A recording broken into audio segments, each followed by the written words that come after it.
సమయాన్ని, దేవుడు మీకు ఉద్దేశించిన భవిష్యత్తుని, జీవితాన్ని దొంగలించడానికి అపవాది చాలాసార్లంట మనని పాపంలో పడేయడంట, లేకపోతే పెద్ద ప్రయత్నాలు చేయడంట, జస్ట్ డిస్ట్రాక్ట్ చేస్తాడంట.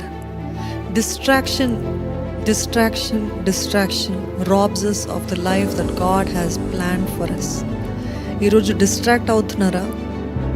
ఏదో సాధిద్దామని, ఏదో చేద్దాం అనుకుంటున్నారు, కానీ ఆ ఫోన్ పైన జయం లేదు, సోషల్ మీడియా అడిక్షన్ పైన జయం లేదు.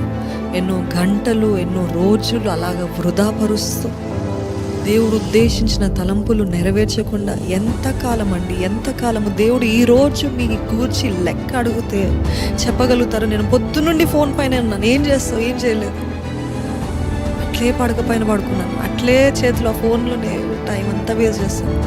ఎంతమంది జీవితాలు నాశనం చేస్తున్నాడు. ఈరోజు స్టార్టింగ్లో అయితే, లోకపు స్టార్టింగ్లో లేకపోతే కొన్ని సంవత్సరాల క్రితం అయితే అబ్బాది చాలా కష్టపడాల్సి వచ్చింది మనుషుల్ని పాపంలో పడేయడానికి. కానీ ఈరోజు అస్సలు కష్టపడనక్కర్లేదు. ఆ చేతిలో ఆ ఫోన్ ఉంచితే చాలు, ఆ చేతిలో అది ఉంచితే చాలు.